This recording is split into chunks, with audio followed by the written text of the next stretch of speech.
Class नहीं चल रहा है, क्लास चल रहा होगा, हम कुछ बोल नहीं रहे हैं। ये कलम को चेंज करना पड़ेगा ना, भोंक देगा ये कलम में इसको, तो चलिए ये वाला कलम यूज करना पड़ेगा। सब लोग को आ गए हैं लोग, सब लोग। टाइमिंग थोड़ा रीशेड्यूल हो गया था, तो अभी आप लोग थोड़ा सा वापस आ जाएंगे अपने टाइम पे, ठीक है। लाइव हो गए हम लोग। जय हिंद। हाल जय हिंद। हो गया जी। लाइव है कि नहीं?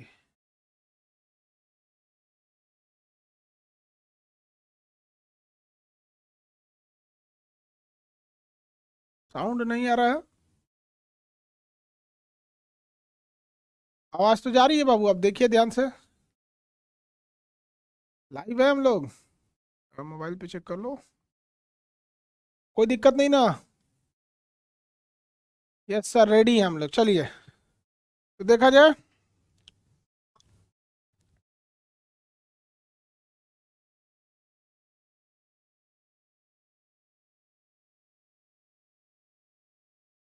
आज लेट हो गया नहीं बाबू, इसी समय शेड्यूल ही किया गया था क्लास को। क्लास को शेड्यूल किया। ऑल क्लियर है सर? हाँ चलिए, वेरी गुड। कितने समझदार बच्चे हैं सब, कितने समझदार बच्चे हैं सब। सब बता देता है सब। All good, very good. अब हम आप लोग को आज इटली का एकीकरण पढ़ाएंगे। और इटली में जैसे एकीकरण हुआ ना, इटली का मन बढ़ गया, इटली में फांसीवाद का जन्म हो गया। और जर्मनी का एकीकरण बताएंगे, और जर्मनी में जैसे एकीकरण हुआ ना, जर्मनी में नाजीवाद आ गया। तो एक जगह फांसीवाद आया, एक जगह नाजीवाद आया, दोनों ने द्वितीय विश्व युद्ध की क्या वो रख दिया। भरी दोपहरिया में क्लास इसलिए हो रहा है कि अभी भारत सरकार के, बिहार सरकार के नियमानुसार जो भी नियम दिए गए हैं, उस नियम के अनुसार 8 तारीख तक कोई भी विद्यालय अपना ऑफलाइन कक्षा नहीं खोल सकता है। ठीक है, चलिए अब हम लोग देखते हैं क्या जी। अरे स्टूडियो में है ना, तो इसलिए गोरे लग रहे हैं, ऐसे तो हम हैं करिया। स्टूडियो में है, हम गोरे लग रहे हैं इसलिए करिया। तुम लोग को भी कोई फोटो आए तो फोटो पर ज्यादा ध्यान नहीं देना है। सवेरे सवेरे देखोगे किसी को तब समझ में आएगा।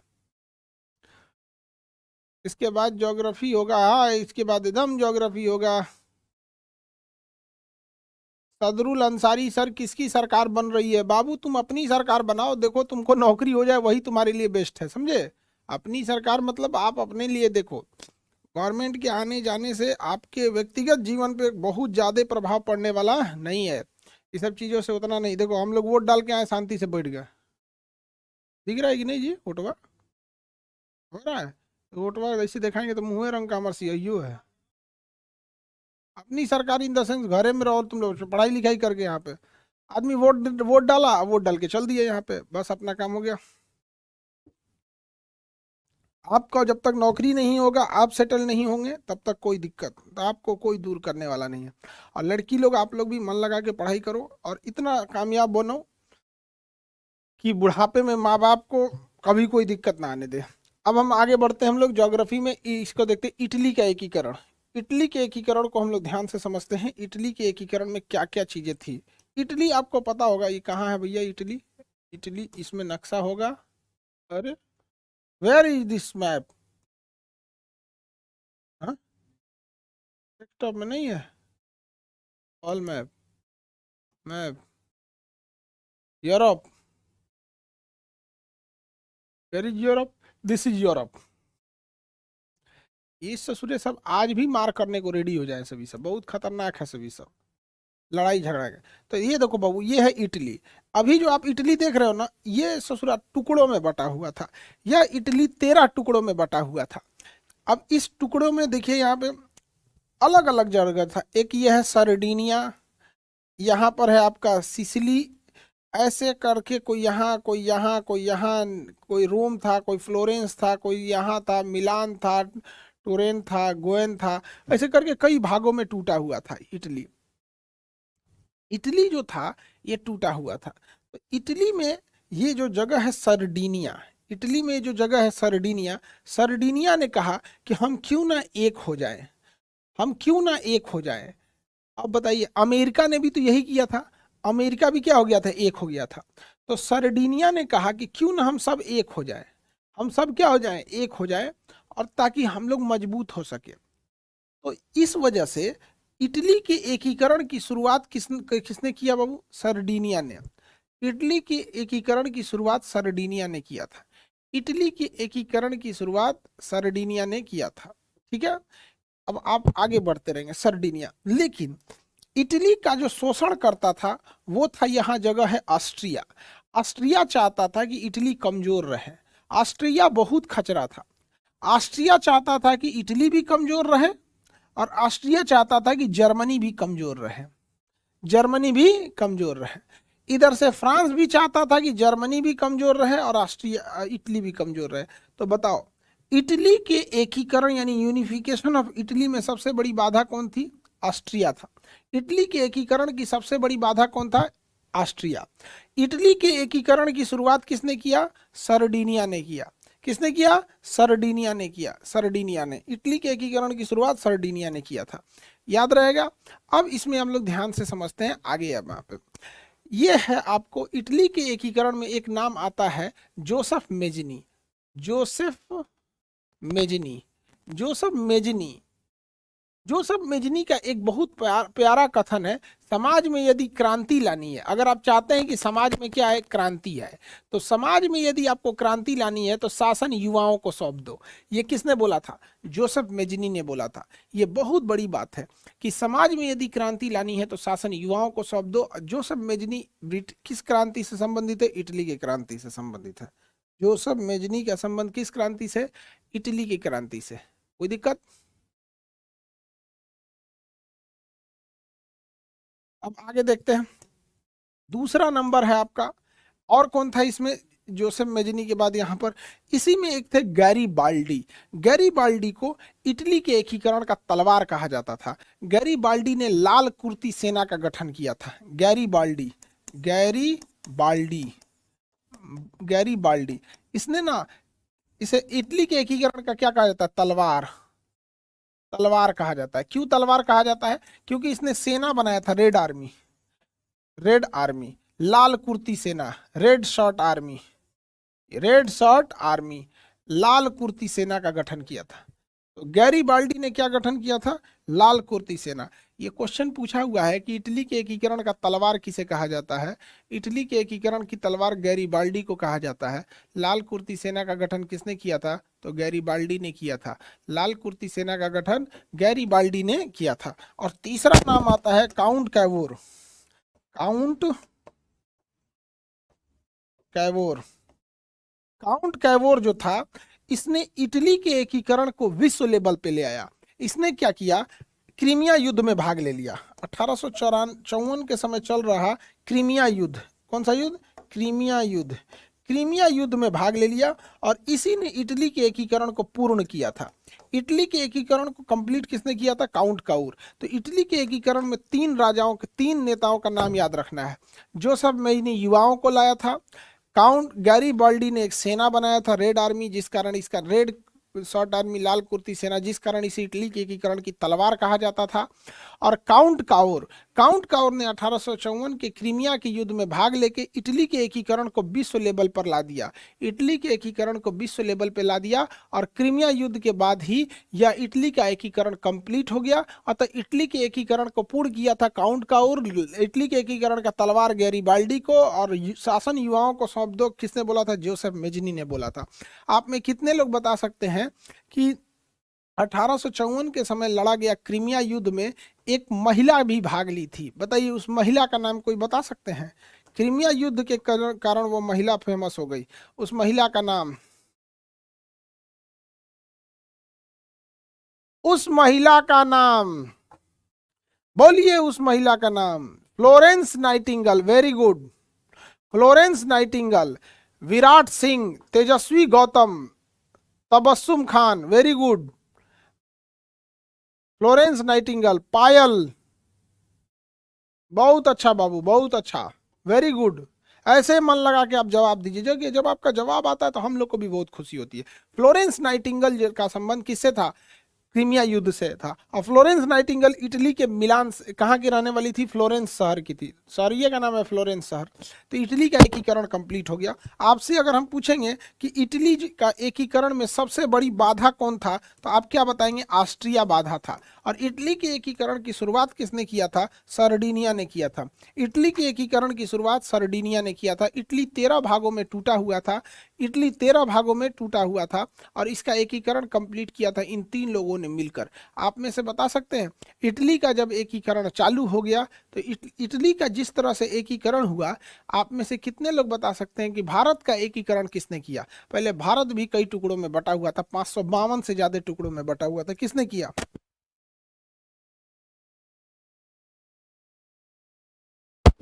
इटली का एकीकरण जैसे हुआ उस तरह से भारत का एकीकरण किसने किया।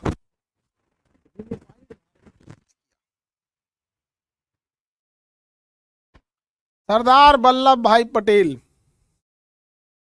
सरदार वल्लभ भाई पटेल, लौह पुरुष, आयरन मैन ऑफ इंडिया कहा जाता है सरदार वल्लभ भाई पटेल को। आगे बढ़ते हैं हम लोग, सरदार वल्लभ भाई पटेल को आपने देख लिया, तो अब हम लोग आगे बढ़ते हैं। देखिए ध्यान से आप लोग, चलिए आप सब लोग ध्यान से देखते हैं। इटली के एकीकरण में आपसे कोई सवाल पूछेगा तो आप बता सकते हैं। इटली का एकीकरण प्रारंभ हुआ सर्डिनिया से। इटली के एकीकरण में सबसे बड़ी बाधा था ऑस्ट्रिया था। इटली के एकीकरण में क्रांति को में युवाओं को शामिल किया। जोसेफ मेजनी ने कहा था कि शासन अगर युवाओं को सौंप दे तो समाज में क्रांति आ जाएगी। उसी तरह से गैरीबाल्डी ने लाल कुर्ती सेना का गठन किया और इसलिए उसे इटली के एकीकरण की तलवार कहा जाता है। इटली के एकीकरण को विश्व धरोहर पे लेके आया था काउंट काउर, उसने क्रीमिया युद्ध में भाग ले लिया और उसी ने जो इटली के एकीकरण को कंप्लीट किया। अब ध्यान से समझो बाबू,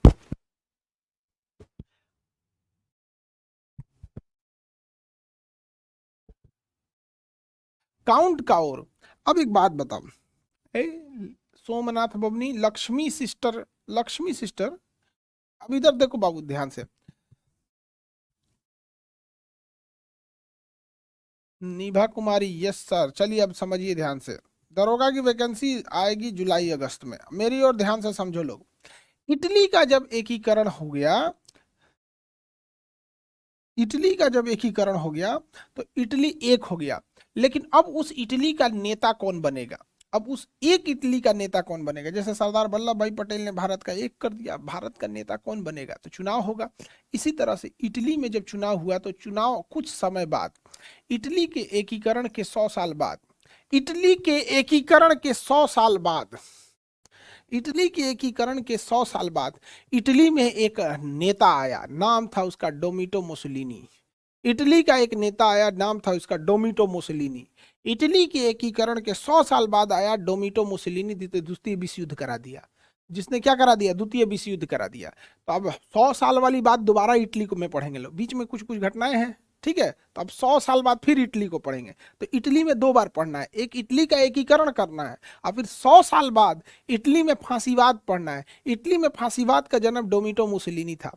यह मुसोलिनी इतना खचरा था, इसके अंदर 2 गो खराबी, एक ये बड़बोला था, बार बार युद्ध लड़ना चाहता था। दूसरा इसका कहना था ऊंचे जात वाले लोग ही कुछ अच्छा काम कर सकते हैं। मतलब फांसीवाद, मतलब श्रेष्ठता में बहुत विश्वास रखता था कि ये प्योर ब्लड है तो ये ऊंची जाति है, ऐसे टाइप का मतलब ये बात बोलता था। देखिए बाबू, भले ऊंची जाति में, भारत में सबसे बड़ा अगर कोई साम्राज्य पूरे अखंड भारत का संभाला है तो चंद्रगुप्त मौर्य ने संभाला था। चंद्रगुप्त मौर्य जो छोटी जाति से आते थे, समझ में आ गया कि नहीं। किसी बड़ी जाति के राजा को देखिएगा ना, बहुत बड़ा साम्राज्य नहीं है, चाहे आपकी इतिहास उठा के देखिए, बहुत बड़े बड़े राजा लोग, छोटा छोटा छोटा छोटा साम्राज्य है। चंद्रगुप्त मौर्य, उसी का बेटा बिंदुसार, उसी का बेटा अशोक, समझ में आ गया कि नहीं गया। तो पता नहीं कहाँ से जाति की उच्चता लेके आए। बाकी सब तो इलायची दाना बराबर राजा हुआ है सब, ये सब कोनो राजा है सब। अशोक वगैरह को देखिए ना, वहां पे अशोक एक बार खखारता था तो तुर्की तक हिल जाता था। अशोक, दादा अशोक, दादा अशोक, समझ में आ गया कि नहीं आ गया। अलेक्जेंडर को थूर दिया था बिल्कुल, सिकंदर डर के मारे। चंद्रगुप्त मौर्य, देखो कह रहा चंद्रगुप्त मौर्य ओबीसी में है, तो तुम मौर्य है तो तुम अपने को ओबीसी में घुसा देगा चंद्रगुप्त मौर्य को। चंद्रगुप्त मौर्य मौर्य जाति के थे, निम्न जाति में आते थे वो लोग, SC ST में। देखो इसके नाम के आगे मौर्य लगा तो अपने आप को चंद्रगुप्त मौर्य का रिश्तेदार बना दिया। अरे दादा ओ दादा, अरे इतना भी जातिवाद नहीं रखो जी। तो फूफाते कहा। चलो अब ध्यान से समझते हैं हम लोग। सर आप कफन छाप पे वोट दिए थे? नहीं बाबू, हम वोट किसको देंगे? कोई कभी भी आप किसको वोट दे रहे हैं बताया नहीं जाता है। हाँ, बता देंगे तो गड़बड़ा ही जाएगा। इसलिए आप वोट किसको देते हैं इसको बताना नहीं चाहिए। अच्छा, एक फोटो खींचा जाता है जी ऐसे वोटवा डाल के? अजय अजय है ना, इसे देख रहे हैं सब लोग, ऐसे फोटो खींच, हम फोटो खींच लेगा, हम भी खींच ले, हम भी फोटो खींच दे। अरे हम देख रहे हैं जिसको देखो वो फोटो खींच, ऐसे ऐसे करके फोटो खींच रहा है, हम भी खींच देगा जी? अरे रुको रुको, सेल्फी खींच ले। ओहो, देखो हमको ये सब चीज समझाओ तुम लोग। सब एडवांस एडवांस लोग, सब एडवांस हो जाएगा सब। ऐसे करके सेल्फी ले, हमारा सेल्फी अच्छा नहीं आ रहा है। ऐसे करके फोटो खींच ले। हाँ, हो गया, वोट डला गया। ठीक है, वोट। हमारा फोटो वोटो खींचने का शौक ही नहीं है जी। कम से कम तुम लोग तो याद दिलाओ, सर वोट डल के आए हैं, कम से कम फोटो खींच ले। हाँ, देखो खींचा गया, हो गया। न्यू फोन नहीं रे बाबू, वो फोनवा टूट गया, वो फोनवा गिर के टूट गया। तो स्टूडेंट लोग वाला फोनवा रखे हुए हैं। चलो वेरी गुड, चलो आगे बढ़ते हैं।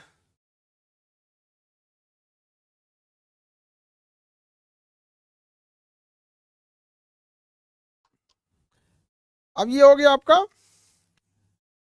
इटली उटली। तो अब हम इटली के बाहर बढ़े, इटली के बाहर बढ़े। किसी को इटली में दिक्कत है तो बताइए।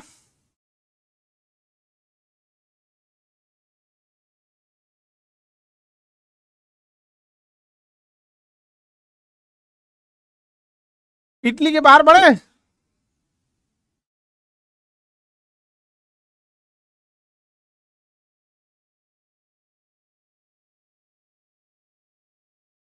एकदम सर बढ़िया। तो इटली के बाहर बढ़ते हैं, तो बताओगे लोग तब तो हम इटली के बाहर बढ़ेंगे। जर्मनी चलते हैं, इटली के बाहर जर्मनी। इटली के बाहर अब क्या चलते हैं? जर्मनी। जर्मनी का एकीकरण। किसका एकीकरण? जर्मनी का एकीकरण। बाबू मेरे, बाबू मेरे, इटली के एकीकरण आपको हमने पढ़ा दिया। अब हम आपको पढ़ाते हैं जर्मनी का एकीकरण।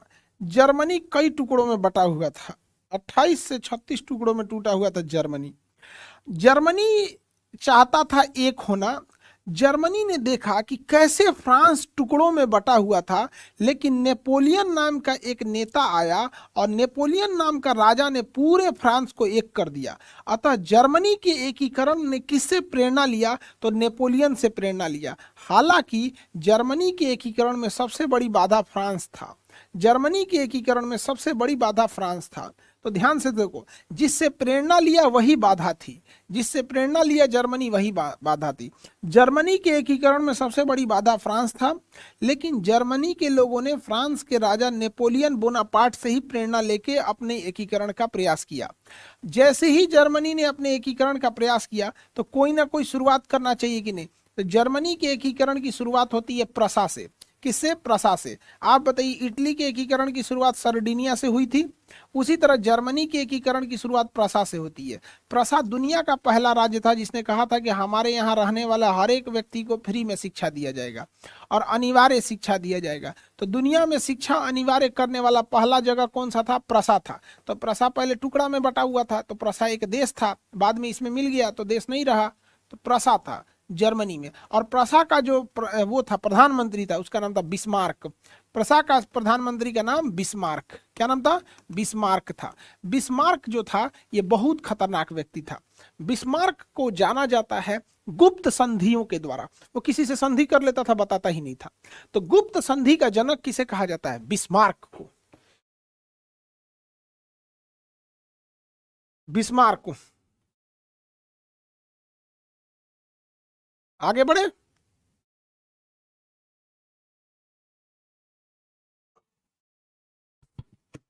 बिस्मार्क को कहा जाता है गुप्त संधि का जनक।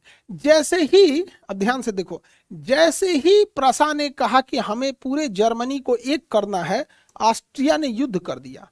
ऑस्ट्रिया ने युद्ध कर दिया, कहा कि ऐसा नहीं हो सकता है, मैं जब तक जिंदा हूं तुम्हें एक होने नहीं दूंगा। इटली भी एक हो गया, तुम भी एक हो जाओगे, तो मेरा क्या होगा? बिस्मार्क ने कहा मार दो इसको, मार डाल दो, मार डाल इसको। बिस्मार्क ने कहा मार दे इसको, इसको मिला लो अपने में, इसको ही मिला लो अपने में। ये बड़ी बाधा बन रहा था। तो ऑस्ट्रिया को भी किसमें मिला लिया? जर्मनी में मिला लिया। ऑस्ट्रिया को भी किसमें मिला दिया? जर्मनी में मिला लिया।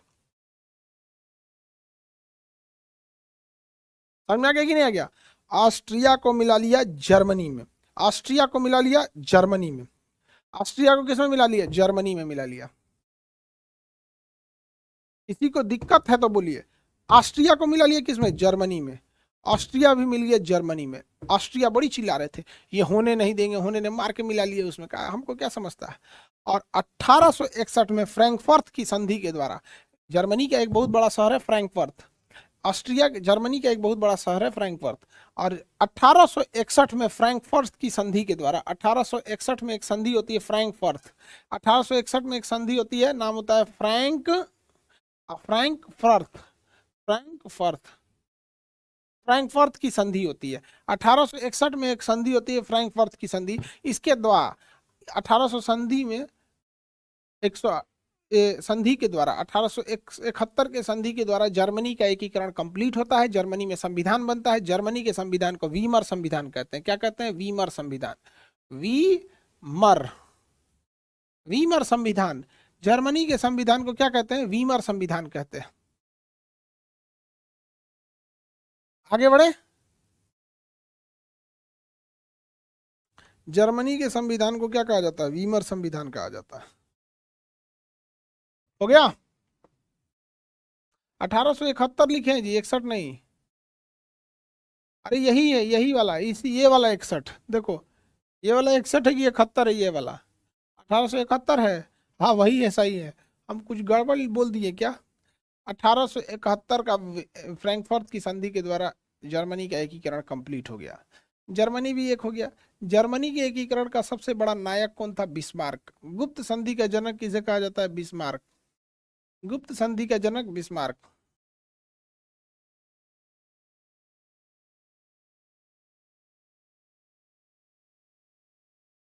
मिस्टेक से, मिस्टेक से बोल दिए होंगे, 61 बोल दिए होंगे। तो आप लोग को याद हो गया, गुप्त संधि का जनक बिस्मार्क को कहा जाता है। तो हमने आपको इटली का एकीकरण पढ़ा दिया, जर्मनी का एकीकरण पढ़ा दिया। लेकिन दोनों के एकीकरण के 100 साल बाद इटली में आता है डोमिटो मुसोलिनी और जर्मनी में आता है हिटलर। इटली में आता है डोमिटो मुसोलिनी और जर्मनी में आता है हिटलर। डोमिटो मुसोलिनी और जर्मनी में आता है हिटलर। इटली में आता है डोमिटो मुसोलिनी और जर्मनी में आता है हिटलर। डोमिटो मुसोलिनी और हिटलर, डोमिटो मुसोलिनी और हिटलर आता है। डोमिटो मुसोलिनी और हिटलर आता है। बताइए, ये दोनों मिलकर ससुरा द्वितीय विश्व युद्ध स्टार्ट कर दिया। दोनों ने मिलकर द्वितीय विश्व युद्ध स्टार्ट कर दिया। सर आपके 2 स्टूडेंट का आर्मी में सिलेक्शन हुआ, बहुतों का सिलेक्शन हुआ है बाबू, बहुत का सिलेक्शन हुआ है। ठीक है,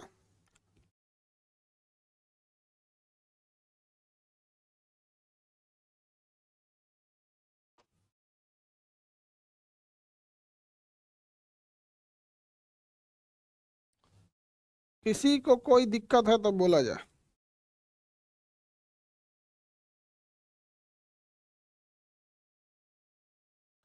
किसी को कोई दिक्कत है तो बोलिए। तो यहां से द्वितीय विश्व युद्ध की नींव पड़ती है। पहले तो ये इटली था, टूटा हुआ था, तो इटली का एकीकरण हुआ और उसके 100 साल बाद यहाँ आ गया मुसोलिनी। जर्मनी टुकड़ों में बटा हुआ था, जर्मनी का एकीकरण हुआ और यहाँ आ गया हिटलर। तो जर्मनी में आ गया हिटलर और यहाँ आ गया डोमिटो मुसोलिनी, दोनों मिलकर द्वितीय विश्व युद्ध कर दिया। तो हमें दोबारा पढ़ना है इटली को, लेकिन दोबारा जब हम इटली पढ़ेंगे तो इटली का एकीकरण नहीं, बल्कि इटली में डोमिटो मुसोलिनी द्वारा किया गया फांसीवाद। और जर्मनी भी दोबारा पढ़ेंगे, लेकिन जर्मनी का एकीकरण नहीं पढ़ेंगे, बल्कि जर्मनी में हिटलर द्वारा शुरू किया गया नाजीवाद। तो यहाँ इसने चालू किया नाजीवाद और यहाँ इसने चालू किया फांसीवाद, fascist and Nazism, fascist and Nazism. समझ में आ गया कि नहीं आ गया? मुसोलिनी बैल था, मुसोलिनी बैल था। दोनों में किसी को कोई दिक्कत है तो बोलिए। तो अब हम रूस की क्रांति पढ़ाएं, बोलिए। तो हम आगे बढ़े, रूस की क्रांति पढ़ाएं। हिटलर की पत्नी का क्या नाम था? ईवा ब्राउन। तुमको दूसरे की पत्नी से क्या मतलब है? देख रहे हो, पत्नी का नाम पूछ रहा है। तुम नौकरी लो, अपनी पत्नी का नाम बताना, बेवकूफ कहीं का। ज्वाइंट सुसाइड किया था वो हिटलर अपनी पत्नी के साथ। ऐसा हमारा विद्यार्थी ऐसा ऐसा आ गया है ना कि अब हमको सारा नेता होता का पत्नी का नाम याद रखना पड़ रहा है। जब देखो तो पूछ रहा है कि सर लॉर्ड डलहौजी की पत्नी का नाम क्या था? अरे हम सबके पत्नी का नाम क्या करेंगे याद रख रखे? ये ऐसा सवाल मत पूछा करो तुम लोग, पत्नी का नाम किसके की पत्नी कौन थी। जब देखो तो किसी किसी की पत्नी के नाम। अब पूछेगा मुसोलिनी की पत्नी कौन थी?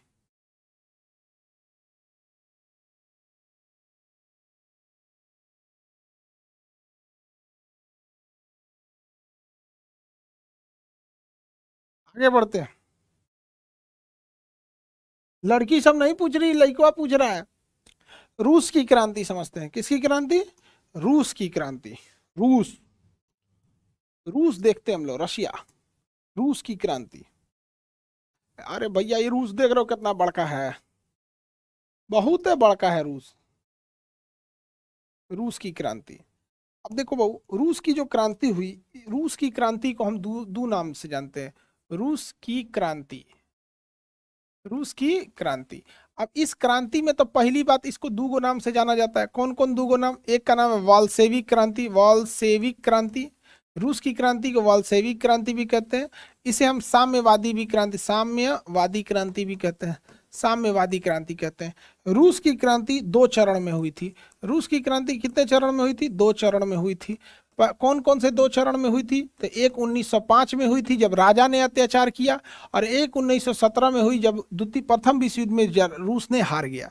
जब प्रथम विश्व युद्ध में रूस हार गया, तो रूस की क्रांति को हम वाल्सेविक क्रांति कहते हैं, या रूस की क्रांति को ही हम साम्यवादी क्रांति कहा जाता है। यह दो चरणों में हुआ था। 1905 में जब रूस जापान से हारा, और 1917 में जब रूस प्रथम विश्व युद्ध हारा। जब भी हारा रूस तो क्रांति हुई। समझ में आ गया कि नहीं आ गया?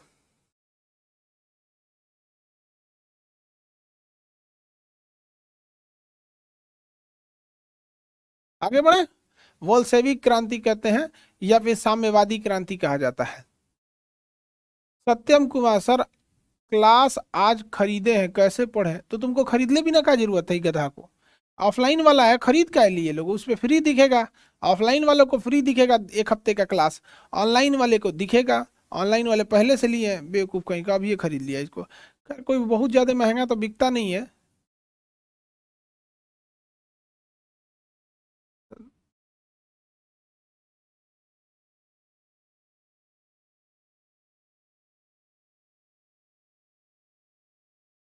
चलिए।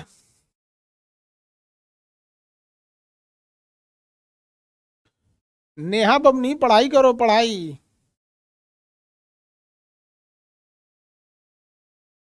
ऑनलाइन वाले वाला कैसे भी ऑफलाइन? अरे ऑफलाइन वाले को तो दिख ही जाएगा। ऑनलाइन जो एक हफ्ते का क्लास है उसको अपलोड करके छोड़ देंगे। दो चरणों में हुआ। अब ध्यान से देखो, 1905 में ये जापान है, देखो ध्यान से, ये जापान है ना। 1905 में जापान ने, 1904 से 1905 के बीच में जापान और इसके बीच में लड़ाई लड़ी गई, रूस के बीच में। ये जापान ने रूस को हरा दिया। 1905 में नहीं, जापान ने किसको हरा दिया? रूस को हरा दिया। इस सोच रहा, देख रहे हैं कितना खतरनाक है। अमेरिका को भी हरा दिया था, लेकिन अमेरिका ने परमाणु बम पटक दिया इसके ऊपर।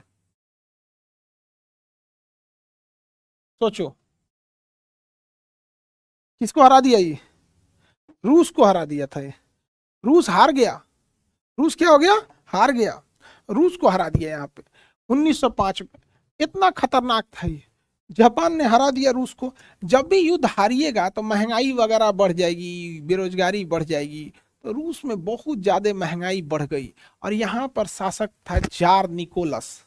जार, यहाँ के राजा को क्या कहा जाता है? जार। और जार कौन था? निकोलस। Jar Nicholas. जार का नाम था निकोलस। जार तो एक पद का नाम है, पद। जैसे मिस्र के राजा को फिरौन कहा जाता था, केरला के राजा को जैमुरीन कहा जाता था, दिल्ली सल्तनत के राजाओं को सुल्तान कहा जाता था, मुगल सल्तनत के राजाओं को बादशाह कहा जाता था, और मराठा राजाओं को छत्रपति कहा जाता था। राजस्थान के राजाओं को राजा कहा जाता था। तो यहाँ के जो राजा थे निकोलस, जार उसे कहा जाता था, जार। तो जार निकोलस बहुत ही क्रूर शासक था, बहुत ही ज्यादा क्रूर शासक था। 1905 में जब जापान से पराजय हुई ना, तो रूस में महंगाई बहुत बढ़ गई, मजदूरों की बेरोजगारी बढ़ गई। तो मजदूर जो गए थे सब, ये 22 जनवरी 1905 को अपने राजा जार निकोलस के पास पहुंचे सब। 22 जनवरी 1905 को राजा जार निकोलस के पास, जार निकोलस के पास पहुंचे सब। निहत्थे मजदूरों के पास हथियार क्या रहता है, जो आदमी ये बोले कि निहत्थे पहुंचे सब, निहत्थे पहुंचे सब कि हमें रोजगार दो, राजा अपनी नीतियां बदलो। राजा ने देखा कि अरे हल्ला क्या हो रहा है, हल्ला क्या हो रहा है। तो महल के बाहर देखा, किला के बाहर देखा, तो हजारों की संख्या में मजदूरों की भीड़ लगी हुई थी। तो मजदूरों की भीड़ लगी हुई थी। राजा ने वार्निंग दिया कि वापस लौट जाओ। लोगों ने कहा कि नहीं लौटेंगे। राजा ने अपने सैनिकों को आदेश दिया, गोली चलाओ। और 22 जनवरी 1905 को राजा जार निकोलस के कहने पर मजदूरों के ऊपर गोली चला दिया गया, और हजारों की संख्या में मजदूर मर गए और जख्मी हो गए, वहां से भाग गए जान बचा के। गोली चलाने वाले इसी घटना को खूनी रविवार कहा जाता है। तो जब आपसे पूछा जाएगा खूनी रविवार का संबंध किस क्रांति से है, तो आपको बोलना पड़ेगा रूस की क्रांति। वाल्सेविक क्रांति किसे कहते हैं, रूस की क्रांति। साम्यवादी क्रांति किसे कहते हैं, रूस की क्रांति। 2 चरणों में हुई थी क्रांति, रूस की क्रांति। टेनिस कोर्ट ओथ का संबंध फ्रांस की क्रांति से, रूसों का संबंध फ्रांस की क्रांति से, वास्तिल दुर्ग का संबंध फ्रांस की क्रांति से, चुड़ैलों का धावा फ्रांस की क्रांति से, वर्साई की संधि फ्रांस की क्रांति से संबंधित है, गौरवपूर्ण क्रांति ब्रिटेन की क्रांति से, विलियम ऑफ ऑरेंज ब्रिटेन की क्रांति से संबंधित है, no tax without representative America की क्रांति से, बोस्टन चाय पार्टी अमेरिका की क्रांति, रंग भेद की लड़ाई अमेरिका की क्रांति, लोकतंत्र की लड़ाई अमेरिका की क्रांति, स्वतंत्रता समानता बंधुता फ्रांस की क्रांति से, गैरीबाल्डी इटली का एकीकरण, जोसेफ मेजनी इटली का एकीकरण, काउंट काउर इटली का एकीकरण, बिस्मार्क जर्मनी का एकीकरण। सब याद रहना चाहिए आप लोगों को। रूस की क्रांति से वॉल्शेविक क्रांति कहा जाता है। तो 22 जनवरी 1905 को इस घटना को कहा गया, 22 जनवरी 1905 की इस घटना को कहा गया खूनी रविवार। उसके बाद जनता ने जार निकोलस को गद्दी से उखाड़ फेंका, जार निकोलस को उसके गद्दी से क्या किया, उखाड़ फेंका। उसके बाद देखिए एक बड़ी बड़ी समस्या है। समस्या क्या है कि आप राजा को हटा दीजिएगा, उसके बाद शासक बनेगा कौन। अमूमन आप गांव में देखिएगा, जैसे मान के चलिए लोग कहते हैं कि प्रधान मुख्यमंत्री हटाओ, तो मुख्यमंत्री हटा के आप किसे बनाइएगा वहां पे। तो अमूमन आपने जब ब्रिटेन की क्रांति हम आपको जब पढ़ा रहे थे, और जब हम आपको दिखे थे इंग्लैंड की क्रांति में, तो आप देखे होंगे जेम्स को हटा के चार्ल्स को बताया गया, चार्ल्स को हटा के फिर आप लोग इसको लेके आए लोग, हम लोग क्या नाम है इसका, बकलोलवा प्यूरिटन धर्म को मानता था, क्रामबेल को हटा के जेम्स द्वितीय को, फिर चार्ल्स द्वितीय को। तो जरूरी नहीं कि उसको हटा के किसी को लाइएगा तो अच्छा ही हो। एक नई व्यवस्था, जैसे आप कहिएगा कि आईएएस आईपीएस की जगह कोई दूसरी व्यवस्था लाते हैं, तो व्यवस्था कैसे रहेगी कैसे नहीं, किसी को उतना आइडिया नहीं है। तो जार तो हट तो गया, लेकिन रूस में जो राजा आए लोग वो उतना अच्छा से शासन नहीं किए। अब दूसरा जो चरण था वो प्रथम विश्व युद्ध के समय 1917 में था। उस समय 2 प्रमुख नेता आए, 2 प्रमुख नेता आए। एक नेता यहाँ पे जर्मनी का एक दार्शनिक था कार्ल मार्क्स, जर्मनी का दार्शनिक था कार्ल मार्क्स, कार्ल मार्क्स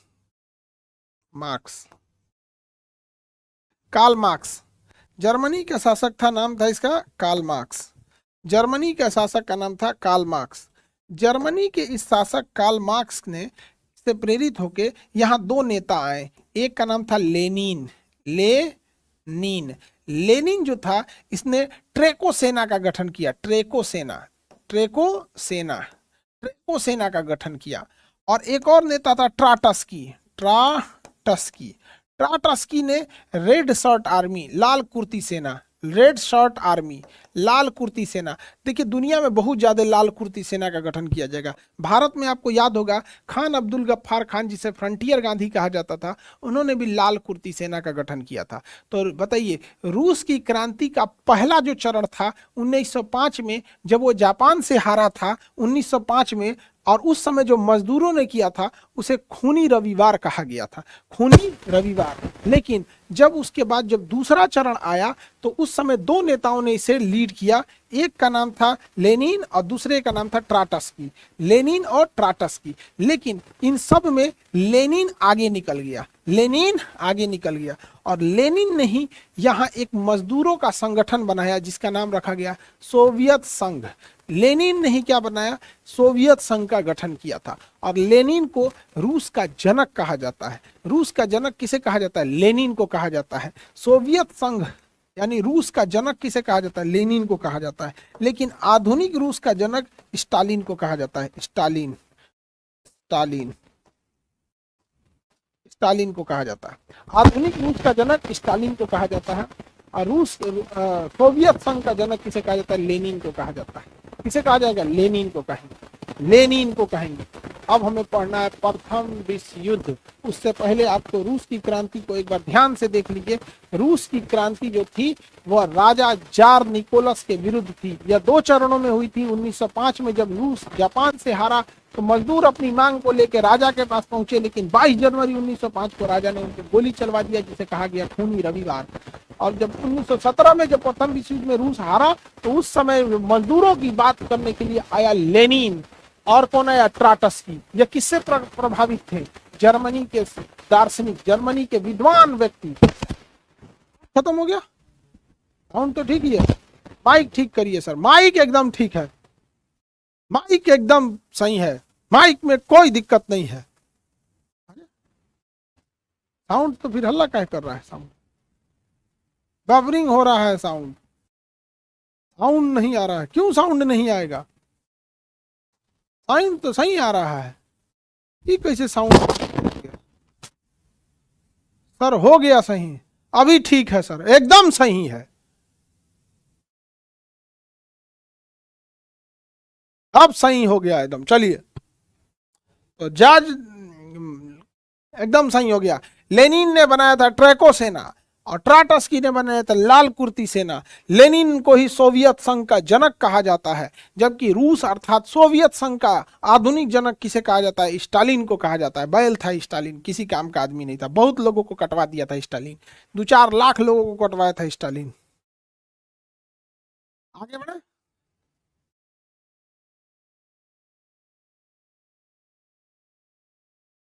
आप लोगों को हमने बताया इटली की क्रांति, इटली का एकीकरण, जर्मनी का एकीकरण और रूस की क्रांति।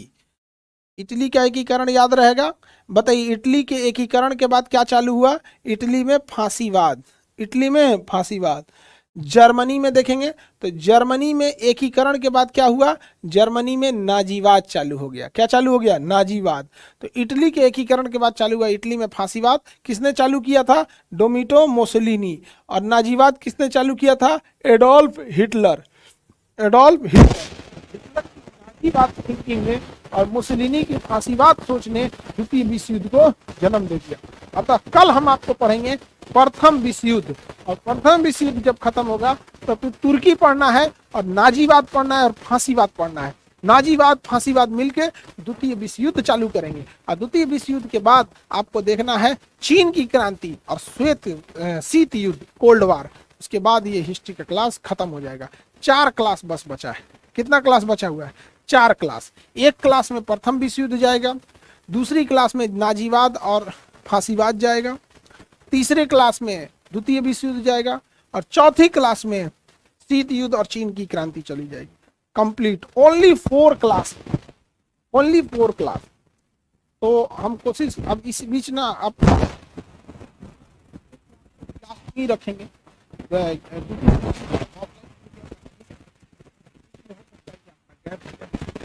ठीक है सर, आप घर पे हैं? नहीं बाबू, क्लास में घर नहीं जाते, बहुत कम जाते हैं घर।